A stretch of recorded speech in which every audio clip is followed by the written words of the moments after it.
Assalamualaikum warahmatullahi wabarakatuh. Selamat sore Smart Listener, apa kabar Anda hari ini? Tentunya kami berharap Anda dalam kondisi sehat-sehat saja di Ramadan kali ini. Dan hari ini kita akan bincang Ramadan bersama Ustadz Hendry Kusnadi, STHI MM. Dan edisi hari ini adalah 16 April 2021 dengan tema Ramadan Tazkiyatul Nafsi atau pensucian jiwa. Dan sudah hadir di studio Smart FM Ustadz Hendry. Terima kasih Ustadz sudah hadir. Ya, sami-sami. Apa kabar Ustadz? Alhamdulillah bikhair. Iya. Setahun Ustadz kita tidak berjumpa lagi di tahun ini di 1442, dan doa kita waktu 1 tahun sebelumnya dipertemukan Ramadan, dan alhamdulillah kita ditemukan lagi. Dan hari ini Ustadz mengangkat tema Ramadan Tazkiyatul Nafsi atau pensucian jiwa. Nah Ustadz, bulan Ramadan ini ya kalau setahun tiap tahun pasti datang lah ya. Dan juga kita berpuasa, menjalankan ibadah selama bulan Ramadan ini dilipat gandakan lah. Tetapi terkadang kita lupa bahwa ada nilai-nilai yang tergandung di dalam Ramadan ini sendiri. Salah satunya adalah Ramadan merupakan tempat mensucikan jiwa. Nah, sesuai dengan tema kali ini yang diangkat oleh Ustadz, Tazkiyatul Nafsi. Boleh dijelaskan ini Ustadz, tema yang menyangkut pensucian jiwa ini. Silakan Ustaz. Assalamualaikum warahmatullahi wabarakatuh. Bagaimana kabarnya Smart Listeners yang muliakan Allah Subhanahu wa taala. Alhamdulillah kita berjumpa kembali pada Ramadan di tengah-tengah suasana Covid pada tahun 2021 ini, 1422 Hijriah, yang insyaallah kita semua akan berkah oleh Allah Subhanahu wa taala. Alhamdulillahilladzi bi ni'matihi tatimmus shalihat wa bi fadlihi tatanazzalul barakati wasyafa'at. Walhamdulillahilladzi ja'ala Ramadan sayyidus syuhur hudan lin-nasi wa bayyinatin minal huda wal furqan. Walhamdulillahilladzi ja'ala Ramadan syahrun limujahadatin nafsi wa tazkiyatun nafs. Asyhadu an la ilaha illallah wa asyhadu anna sayyidina Muhammadan abduhu wa rasuluhu la nabiyya ba'da. Allahumma salli wa sallim ala sayyidina Muhammad al-Fatih lima ughliq wal khatim lima sabaq wa nasir haq bil haq wal hadi ila siratikal mustaqim wa ala alihi haqqa qadrihi wa miqdarihi al-azim. Amma ba'd. Qalu subhanaka la ilma lana illa ma 'allamtana innaka antal alimul hakim. Rabbi shrah li sadri wa yassir li amri wahlul 'uqdatam min lisani yafqahu qawli. Rabbana zidna ilma warzuqna fahma. Qala Allah Ta'ala fil Qur'anil Karim, a'udzu billahi minasyaitonir rajim, bismillahirrahmanirrahim. Wa nafsin wa ma sawwaha fa alhamaha fujuraha wa taqwaha qad aflaha man zakkaha wa qad khaba man dassaha. Fa qala Allah Ta'ala fil Qur'anil Karim, a'udzu billahi minasyaitonir rajim, bismillahirrahmanirrahim, yaumun la yanfa'u malun wala banun illa man atallaha biqalbin salim. Faqala Rasulullah alaihi salatu wassalam, ala fa inna fil jasadi mudghah wa idza salahat salaha jasadu kullu wa idza fasadat fasada jasalah wa hiyal qalbu. Shadaqallahul azim wa shadaqa rasul karim wa nahnu insyaallah taala minas shaiminal maqbulin. Smart listeners, shaimun dan shaimat yang dimuliakan Allah Subhanahu wa taala, alhamdulillah insyaallah kita akan bersama dengan Al-Fakir Hendry Kusnadi di sini dengan 3 tema insyaallah. Ramadan pertama, tema yang pertama ini adalah Ramadan adalah bulan tazkiyatun nafs atau bulan pensucian jiwa. Kemudian nanti akan berlanjut dengan tema kedua, mujahadatun nafsi atau pengontrolan, kontrol diri, mengendalikan hawa nafsu dan 7 makom atau tingkatan level hawa nafsu yang ada dalam diri kita manusia dan jin. Kemudian yang ketiga adalah menjadi insan kamil, insan fitrah yang suci dan manusia paripurna. Untuk yang pertama ini insyaallah kita akan mengkaji masalah Ramadan adalah bulan tazkiyatun nafs. Mengapa Al-Fakir Hendry mengambil tema ini yang saling berhubungan? Karena inti dari diutusnya Rasulullah SAW kepada umat manusia adalah innama bu'itsu li utammima makarimal akhlak. Nah, adalah tidak lain tidak bukan ada diutusnya baginda Rasul ada untuk menyempurnakan kemuliaan akhlak. Jadi goal tujuan orang yang bertauhid, orang yang beriman, tidak semudah itu menjadi pribadi yang bertakwa, maka dia akan berakhlak. Akhlak itu adalah salah satunya adalah takwa. Orang takwa pasti berakhlak. Karena orang yang Islam itu belum tentu mukmin. Kadang-kadang KTP-nya Islam, tingkah laku tidak sesuai dengan syariat Islam. Orang yang beriman belum tentu bertakwa. Kalau orang beriman pasti sudah berislam, sudah bertakwa. Kalau orang bertakwa pasti sudah berislam, sudah beriman. Karena takwa itu adalah proses dan itu merupakan tujuan dari diwajibkan ibadah bulan suci Ramadan ini adalah la'allakum tattaqun, yang sangat populer sekali dalam surah Al-Baqarah 183. Nah, sebelum Ramadan kita diajarkan oleh baginda Rasulullah SAW sebuah doa, Allahumma barik lana fi Rajab wa Sya'ban wa ballighna Ramadan. Ya Allah, berkahilah kami, kata Rasulullah SAW, di bulan Rajab, Sya'ban dan Ramadan. Bahkan dalam hadis yang lain, syahru Rajab syahrullah wa syahru Sya'ban syahri wa Ramadan syahru ummati. Bulan Rajab itu adalah bulannya Allah. Bulan Sya'ban adalah bulanku, kata Nabi. Dan bulan Ramadan adalah bulan umatku. Qala ba'du ulama ahli hikmah, para ulama ahli hikmah, ahli sufi mengatakan perumpamaan bulan suci bulan Rajab itu adalah untuk membersihkan fisik jasad kita dari kotoran noda dan dosa. Sedangkan bulan Sya'ban adalah untuk mensucikan batin manusia, hati manusia dari berbagai penyakit, virus penyakit hati. Dan bulan Ramadan adalah bulan untuk mensucikan ruh. Jadi sebagian tema ini adalah bulan Ramadan adalah bulan untuk mensucikan jiwa, tazkiyatun nafs. Semua listener dimuliakan Allah Subhanahu wa taala, dari dua kata tazkiyatun nafs. Tazkiyah itu adalah zakka yuzakki, zakatun tazkiyah. Nah, di kata-kata zakat itu adalah sebenarnya untuk mensucikan jiwa kita dari pelit dan lain sebagainya. Mengeluarkan zakat. Dan tazkiyah itu adalah untuk mensucikan, bermakna at-tathhir, adalah pensucian, pembersihan. Karena itu kata zakat satu akar dengan kata tazkiyah, disebut zakat karena kita menunaikan untuk membersihkan, mensucikan harta dan jiwa kita dari penyakit pelit. Nah, itu ketika nak masuk selesai Ramadan nanti ada namanya zakat fitrah kan. Nah, ini oleh lembaga yang resmi adalah dompet duafa. Kemudian dari tinjauan bahasa di atas kita simpul bahwa tazkiyatun nafsi adalah dasarnya melakukan hal. Pertama, mensucikan jiwa dan jiwa. Kemudian tazkiyah itu mufradnya, jamaknya nafsun, anfus atau nufus. Jadi jiwa-jiwa. Jiwa itu sama dengan nafsu. Kapan terjadi nafsu? Ketika bayi baru lahir sudah dia mau mencari ASI. Nah, itulah baru ada nafsu itu. Bahkan nafsu sudah ada di dalam perut ibu kita 9 bulan itu, melalui dia sudah menutrisi kan. Melalui ibunya. Jadi itulah bedanya manusia dengan makhluk Allah yang lain. Manusia dan jin itu sama. Az-Zariyat 56, wa ma khalaqtul jinna wal insa illa liya'budun. Diciptakan manusia dan jin ada untuk mengabdi. Tapi sebelum mengabdi itu, agar pengabdian itu ada tertanam kenal kepada Allah, tertanam rasa cinta kepada Allah Rasulullah SAW, maka kita harus mengenal Allah dengan belajar tauhid, dengan belajar akidah, sifat 20 dan sebagainya. Dalam surah Allah SWT berfirman bahwasanya laqad khalaqnal insana fi ahsani taqwim. Nah, ayat 4 ya. Dalam surah At-Tin ya, ayat 4. A'udzubillahi minasyaitonir rajim. Laqad khalaqnal insana fi ahsani taqwim. Sungguh kata Allah, kami telah ciptakan manusia dan jin itu dengan sempurna kejadian. Jadi manusia dan jin lengkap. Kalau berbeda dengan malaikat, hewan dan tumbuh-tumbuhan.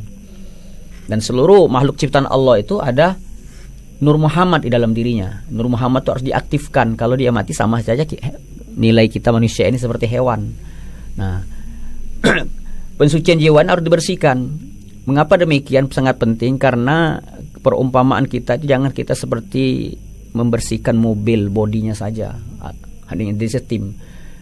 Yang harus dibersihkan itu jasadnya juga, darah dagingnya, harta bendanya sendirinya jiwa hatinya itu akan bersih. Jadi ngikut saja dia bersih. Nah semua itu baru full sinyalnya itu. Doa kita bisa diterima Allah, nyambung kepada Allah, connect ibaratnya itu. Iman juga harus dicas terus kan. Ibarat HP.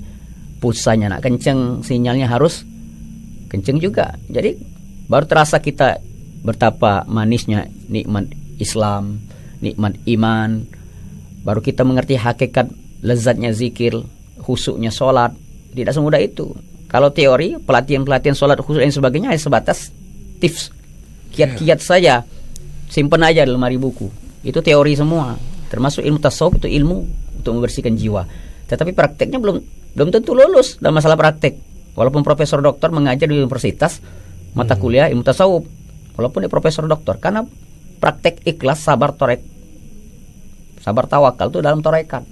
Nah, bagaimana dia sabar, harus ditebus, memenuhi hak orang lain misalnya dan sebagainya. Nah, untuk orang yang belum paling tidak ada tingkatan ya, tazkiyatun nafsi. Pertama Islam.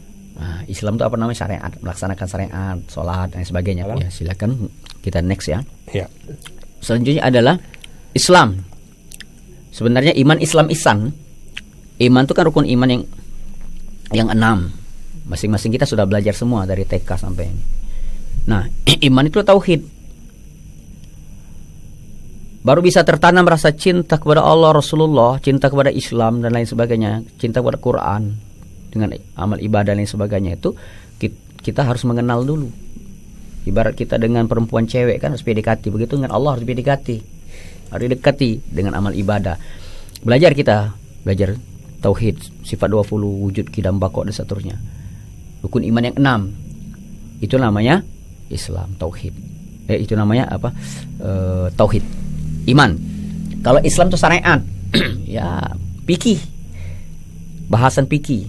Kalau teorinya. Ya bahasan fikih hanya sebatas sehalal, haram, mubah, makruh. Nah, seperti puasa ini kan. Kita Ramadan ini kita puasa. Tetapi hakikat puasa itu yang bagaimana? Nah, maka kita mesti belajar dengan ihsan. Ihsan itulah ketika kita beribadah seakan-akan lihat oleh Allah. Walaupun kita tidak melihat Allah, Allah melihat kita. Makanya katakan dalam banyak hadis Nabi, man lam yada' qaula zur wal 'amalu bih falaysa lillahi hajah fi ayyada' ta'amu wa washrabu. Dan di hadis lain, kam min sha'imin laisa min siyami illa ju' wal 'asr wa kam min qa'imin laisa lahu min qiyam illa ta'. Nah, jadi hakikat puasa itu hakikat bukan kalau fikih hanya menahan rasa lapar dan haus mulai dari terbit matahari sampai terbenam matahari dan berhubung suami istri siang hari. Tapi hakikat puasa yang sebenarnya secara fikih sah, tetapi secara hakikat ibadah diterima atau ditolak. Nah, tasawuf bahasanya. Ihsan. Jadi ustadznya lengkap ini, luar dalam ini kaji ya. Islam, iman, kemudian orang yang sudah dapatkan petunjuk hijrah. Nah, jihad selanjutnya. Jihad di jalan Allah ini dalam pengertian yang lebih luas. Karena pengertian yang lebih sempit itu perang ya, melawan orang kafir misalnya kan. Pengertian yang lebih luas, yang lebih besar ada jihad melawan hawa nafsu dalam diri kita. Jihad melawan kebodohan, jihad melawan kemiskinan, jihad melawan Covid ya. Nah, sebagainya. Kemudian tanabuh, keterjagaan diri kita, kesadaran diri kita bahwasanya kepada hal-hal yang membuat celah cacat pahala ibadah puasa kita, dari ngomongin aib orang. Bagaimana caranya? Selanjutnya bagi kita yang sudah Islam itu hendaklah kita berazam, bertekad menjauhi segala maksiat, kemudian mengerjakan kewajiban yang sudah kita tinggalkan, yang sudah terlanjur. Selanjutnya semalasan memberikan Allah Subhanahu wa taala, menjauhi maksiat, kemudian menjaga kewajiban-kewajiban, menjalankan selama kewajiban sesuai dengan ilmu dan kemampuan kita. Karena bertakwa kepada Allah itu dalam sebuah hadis disebutkan, ittaqillah mastata'tum, bertakwalah kamu kepada Allah sesuai kemampuan dan ilmu yang ada pada diri kita. Berlebih-lebihan dalam agama juga tidak boleh. Dalam ibadah itu ada unsur nafsu, tidak boleh. Sesuai kemampuan kita. Tapi dengan sedikitnya ilmu kita amalkan, Allah akan karuniakan kepada kita ilmu yang belum kita ketahui. Justru yang paling berat itu orang berilmu tidak mengamalkan ilmu. Nah, itu yang dan juga pertanyaan yang paling banyak orang kaya, orang berduit itu, orang berduit itu paling banyak pertanyaan. Umur, nikmat umur. Digunakan untuk apa? Harta? Pertanyaannya double ya. Bagaimana cara mendapatkan, belanja kemana? Ilmu sudah diamalkan apa belum? Nah, seperti Ustaz ceramah di sini kan, udah bisa diamalkan apa belum? Tapi sudah disampaikan. Kalau udah punya apa-apa, Ustaz, udah banyak tanya. Nah itu. Kemudian amanah Allah ini, panca indera kita digunakan, fisik kita. Kemudian bergerak menuju cahaya ilahi.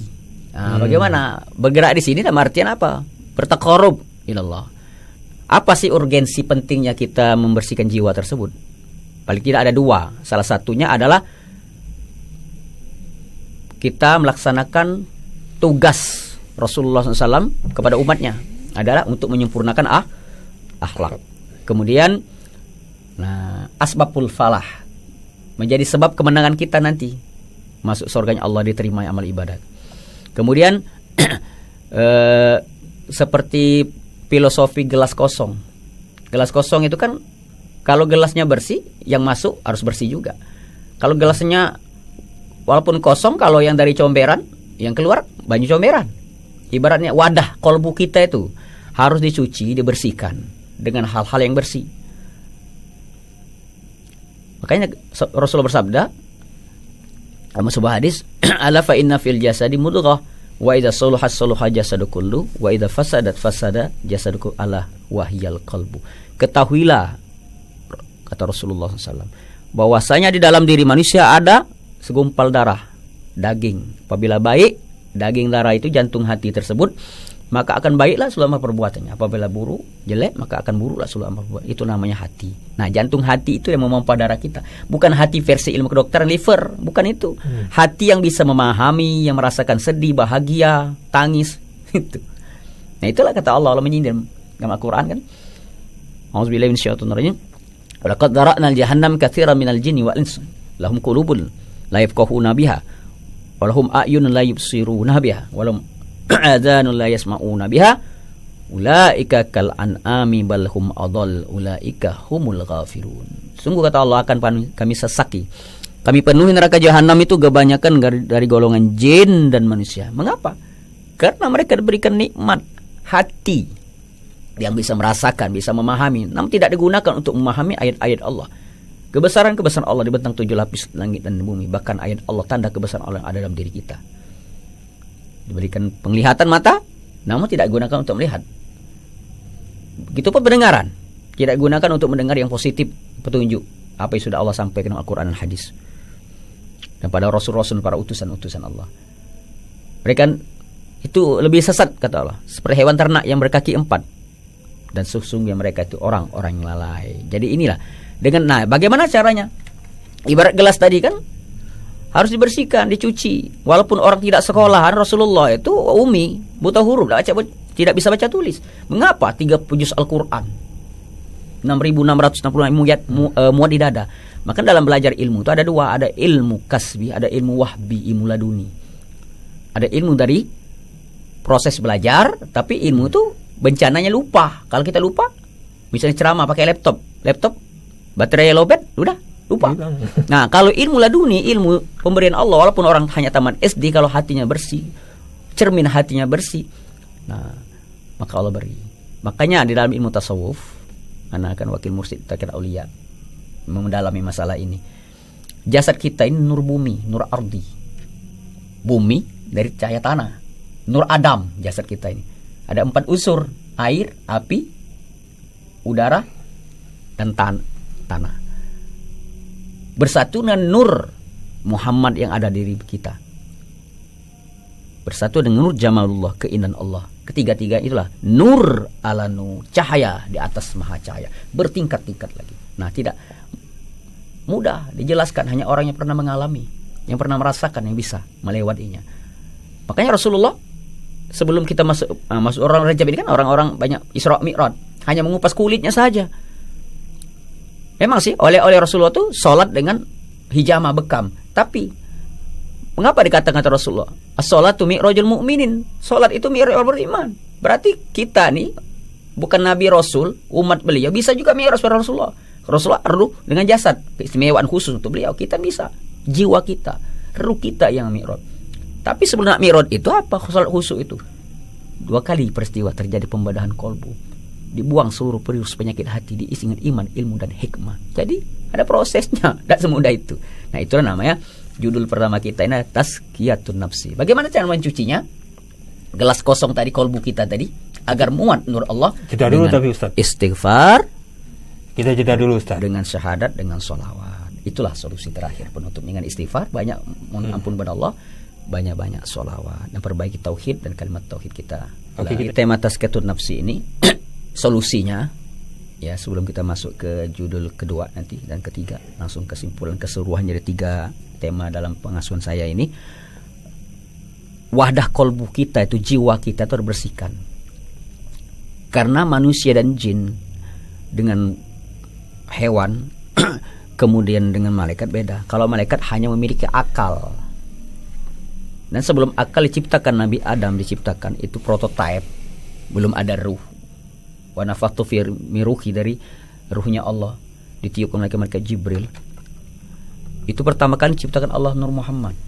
Jadi pertama kali itu ibaratnya Allah itu insinyur, Nur Muhammad pemborong. Ciptakan dunia serta seisi dalam masa fisitati ayam, 6 hari, hari ke-7 kemudian. Kemudian selanjutnya apakah engkau mau menjadi khalifah Allah di muka bumi? Insya Allah. Kata insya Allah, dan Muhammad yang menjawab. Kemudian ciptakan akal. Kalau akal satu kali pertanyaan, siapa engkau, siapa aku? Aku adalah hamba-Mu yang lemah, ya Allah. Tuhan yang menciptakan diriku. Titipkan ke jasad Nabi Adam. Kemudian nafsu itu banyak rentetan jawabannya. Dia cuek, dia acuh kepada Allah. Akhirnya dimasukkan ke jurang neraka sampai ratusan tahun. Dikeluarkan lagi, ditanya lagi yang kedua, sama saja podowai sami mawon pertanyaan, jawabannya sama saja. Setelah ketiga, tidak diberi makan, tidak diberi minum, baru mengakui bahwasanya Allah ada Zat Maha Pencipta dirinya, dan dia adalah nafsu ciptaan Allah yang lemah.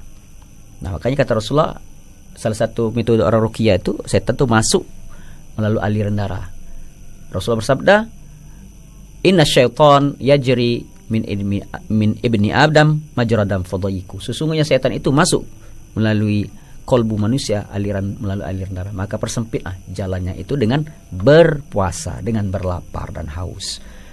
Nah, jadi kalau malaikat hanya punya akal, punya nafsu.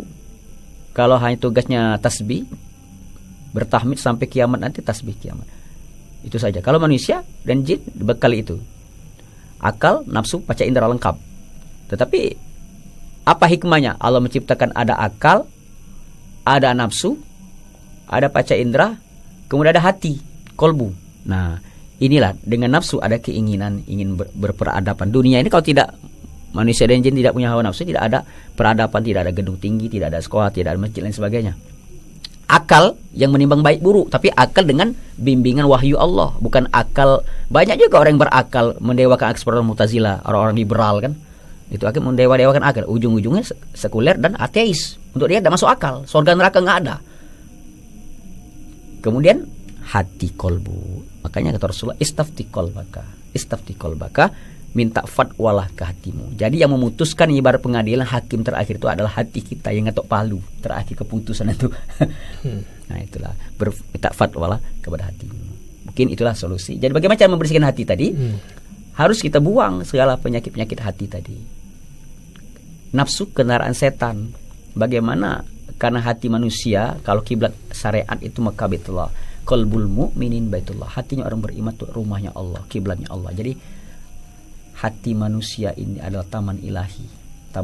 Tapi hati ini kalau yang isinya yang kotor, ya bisa juga menjadi taman iblis, bukan taman ilahi, bukan taman Allah. Nah, suara hati nurani. Kalau itu menentang, biasanya bertentangan. Jasad kita ingin maksiat, pikiran kita kotor. Kata hati jangan. Nah, itu suara hati itu suara Allah. Makanya Rasulullah SAW, Allah SWT berfirman dalam hadis kursi sebagai kesimpulan, innallaha la yanzuru ila ajsamikum wala ila suwarikum walakin yanzuru ila qulubikum wa a'malikum. Sesungguhnya Allah tidak melihat ke bentuk rupa kita, status sosial kita, strata sosial kita, gelar pangkat dan harta benda dan anak istri kita, tetapi Allah melihat ke isi hati dan amal perbuatan. Nah, bagaimana caranya? Kiatnya agar hati kita bersih, dengan memperbanyak ibadah, dengan memperbanyak puasa, paling tidak per hari per malam, setiap hari kita banyak-banyak taubat, istighfar kepada Allah SWT. dan perbaiki tauhid syahadat kita dan tauhid la ilaha illallah Rasulullah, banyak-banyak sholawat kita. Dua ini, sholawat dengan istighfar, pencuci kolbu dari kotoran virus penyakit hati. Mudah-mudahan dengan Ramadan ini kita bisa mensucikan jiwa kita dan hati kita menjadi lembut. Dengan puasa hati kita menjadi lembut. Ini saja, kurang lebih mohon maaf sebagai judul yang pertama. Insya Allah akan melanjut kedua dan ketiga. Sementara ini kita tutup dulu. Wallahu muwaffiq ila aqwamit thoriq. Assalamualaikum warahmatullahi taala wabarakatuh. Ya, Ustaz, tapi saya ada pertanyaan sedikit, Ustaz. Terkait dengan ini apa bulan Ramadan ini, tazkiyatun nafsi. Nah, puasa Ramadan ya, puasa ini kan orang punya tingkatan, Ustaz. Iya. Orang tidak sama melakukan puasa. Iya. Nah, puasa yang bagaimana ini, Ustaz, yang bisa mensucikan jiwa ini sendiri, yang istilahnya itu mencapai tingkatan bahwa jiwa ini menjadi bersih, gitu, Ustaz. Ya, memang kata Imam Ghazali dalam kitab Ihya Ulumuddin, tingkatan orang berpuasa itu ada 3 level, 3 makom tingkatan. Ada puasanya orang awam kan, ya puasa orang awam ini puasa syariat. Yang bahasan fikih tadi, hanya bisa menahan rasa lapar dan haus dan berhubungan seks di siang hari saja kan. Yang kedua, ada puasanya orang level-level orang-orang kekasih Allah, wali Allah. Ini orang-orang pilihan Allah. Jadi dia ngerti hakikat puasa sebenarnya bisa menahan lidahnya, seluruh anggota wudhu lah, 7 anggota wudhu kita itu, itu hakikat wudhu sebenarnya itu, dari segala maksiat lahir dan batin. Dari maksiat najis lahir jasad, ada najis batin. Sebenarnya kalau dalam tarekat ada mandi taubat. Fungsi dan tujuannya mandi taubat itu sebelum mengamalkan wirid, jika raga meresap dalam jiwa dan raga dalam kolbu kita, bukan hanya di lisan di lidah saja, adalah untuk membersihkan virus penyakit hati. Nah ini dalam ilmu tasawuf tarekat, prakteknya dalam tarekat diajarkan mandi taubat. Kalau kami sendiri di tarekat Auliya namanya mandi wajib qada junub, dengan memperbanyak setiap siraman kepala setelah niat membaca 2 kalimat syahadat. Baru kita bolehkan mengamalkan wirid yang dikasih oleh seorang syekh mursyid. Anak sini kan wakil mursyid. Nah itu akhirnya banyak efek jiwa, dengan tanpa sadar sendiri nanti netes sendiri banyak air mata kita itu. Selama ini kita hanya istighfar, hanya berzikir, hanya di bibir, di lisan saja. Nah padahal 1 tetes air mata karena terkena menyesal dosa kita itu ribuan gejolak api neraka ribuan tahun bisa mati, padam. Nah mungkin COVID-19 bisa hilang kalau kita sudah tobat dengan tetesan air mata darah. Ini teguran Allah untuk menyeleksi tauhid manusia sebenarnya ke zaman ini. Ini kalau orang mau tahu, ini COVID ini memang ada. Untuk balik ke tauhid, agar kita hanya takut kepada Allah, tidak pada apa-apa. Nah, orang yang tauhid yang dalam, orang yang tauhid mendalam itu sudah punya pegangan. Ibarat kita naik pesawat mau ke Jakarta dari Palembang atau naik kapal laut, sudah tahu peta, sudah tahu arah dan tujuan. Walaupun ada badai, ada turbulen dan sebagainya, tak takut lagi. Sedangkan orang iman tipis yang tidak punya pegangan tauhid yang mendalam, baru kena angin sedikit saja, sedikit aja sudah bingung. Nganar kata orang Palembang, nggak tahu tujuan hidup. Karena kita sudah paham, sudah belajar tauhid sifat 20, Az-Zariyat 56 tadi. Ada mengabdi kepada Allah. Kalau Allah berkehendak detik ini, menit ini siap. Nah, tinggal kita siap tak menghadap Allah, menghadap rahman Allah. Kalau mati suatu keniscayaan, kepastian. Setiap yang berjiwa, yang bernyawa pasti mati. Kalau dalam bahasa ilmu tauhid bukan belajar mati, kita belajar kembali ke asal, muasal kejadian kita. Tahu dah alamat kembali kemana? Nah itu ke la ilaha illallah Muhammad Rasulullah. Itu dalam kajiannya tuh. Ya, dikit lagi Ustaz, soal pensucian jiwa. Orang yang mau disucikan ini tentunya orang yang jiwanya kotor. Bukan orang jiwanya yang sudah suci yang makin suci. Nah, betul. Yang terjadi sebenarnya orang yang berpuasa ini, orang yang suci ini nambah suci. Iya. Ya, orang yang kotor ini untuk jadi bersih. Untuk jadi bersih ini malah jadi sulit untuk melakukan pensucian ini, atau melakukan puasa Ramadan yang benar. Ya, sesuai tingkatan tadi yang dibilang Ustadz. Orang biasa-biasa saja sudah jiwanya nggak bersih, puasanya biasa-biasa saja, ya belum lulus nggak suci lah jiwanya. Nah ini yang dibutuhkan ini orang yang kotor mensucikan jiwa, atau orang yang sudah suci disucikan lagi, atau gimana? Ya, kan masing-masing kan ada level tingkatan. Paling kalau tingkatan syariat fikih tadi itu hanya bisa menahan rasa lapar dan haus melihat terbit fajar serta terbang matahari dan berhubung seks suami istri siang hari saja. Apakah sah atau batal? Kalau kajian fikih gitu kan, puasanya sah. Secara fikih sah, tetapi secara hakikat ibadah diterima apa ditolak pahalanya itu cacat. Nah, berapa banyak orang berpuasa kata Nabi tidak mendapatkan apa-apa dari ibadah puasanya kecuali rasa lapar dan haus dan capek ngantuk. Kemudian hadis lain, barang siapa yang tidak bisa meninggal perkataan yang keji, dusta, bohong, nyakiti hati orang lain, maka kami tidak butuh dengan lapar dan haus kalian, kata Allah. Nah, ilmu tasawuf bahasan ihsan ini, masalah ihsan ini membahas masalah itu, diterima atau ditolak. Itu bahasan tasawuf ihsan. Tapi kita semua keempat ini harus dipakai semua, syariat, tarekat, hakikat, ma'rifat, iman, Islam, ihsan. Terjemahnya 4 kan? Syariat, tarekat, hakikat, ma'rifat. Makanya orang yang hanya menjalankan syariat saja tanpa mendalami tasawuf ihsan itu orang fasik, munafik, kata Imam Malik, guru Imam Syafi'i. Barang siapa yang sudah hakikat ma'rifat saja tapi menyepelekan syariat, enggak sholat, enggak puasa, ada kan model itu kan, cuma eling aja, enggak puasa batin saja, tetapi tidak sholat, maka itu lebih sesat dari zindik penyembah berhala. Nah, yang gabungkan keempat-empatnya, tiga-tiganya, inilah kebenaran sejati milik Allah SWT. Jadi tugas pensucian jiwa itu orang yang jiwa yang kotor tadi jadi bersih, orang yang sudah bersih tambah suci, cermin kolbunya tambah bening karena dibersihkan tiap hari, ibarat kaca tuh kan. Nah, mantul cahaya nur Allah, ilmu Allah tuh. Jika kita maksiat, makanya ada Imam Syafi'i pernah dulu menghafalkan hadis dan lain sebagainya, pelajaran, melapor ngeluh pada gurunya Imam Waqi, syakautu ila waqi'in su'ah hifzi fa arsyadani ila tarkil ma'asi wa akhbarani bi anna al-ilma nurun wa nurullah la yuhda lil asi. Aku datang kepada guru, kata orang paling mengapun yang aku susah menghafal, bebal hari ini kan, banyak hilang. Kata gurunya, untuk tinggalkanlah, minta ujangan nasihat pada guru beliau, pada syekh beliau, tinggalkan maksiat, karena ilmu itu nur, cahaya Allah tidak akan berikan kepada hati yang gelap, kepada hati yang banyak kotoran, kepada hati yang banyak maksiat. Nggak nempel dia. Makanya dalam zaman dulu al ilmu fis sudur, la fis sutur. Ilmu itu di dada, bukan di hafalan. Di dada, bukan di dalam kertas. Tetapi kalau manusia yang syariatnya ini meninggal wafat, harus ada juga warisan hasanah intelektual sebagai untuk warisan generasi setelah kita kan. Harus ada karya tulis juga. Dan apalagi di akhir zaman ini banyak manusia kotor. Ilmu susah cari ilmu fisudur itu. Zaman sekarang orang ilmu di laptop kan. Laptop low bed, baterai mati, lupa apa hadis yang mau dibaca. Orang zaman dulu makanya ribuan hadis karena bersih. Hafalan bukan di dalam kepala lagi, sudah di luar kepala sudah. Nah, itu. Oke Ustaz, itu judul pertama. Waktu jua yang memisahkan kita. Nanti kita akan ketemu lagi ya. Tanggal 22 April 2021 tepatnya 10 Ramadan. Sambungannya Ustaz ya. Mujahadah nafsi dan mengendalikan 7 tingkatan hawa nafsu.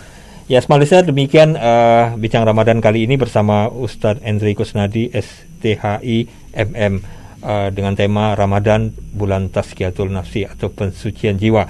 Dari pembincangan bincang Ramadan, saya dari Aulia undur diri. Assalamualaikum warahmatullahi wabarakatuh.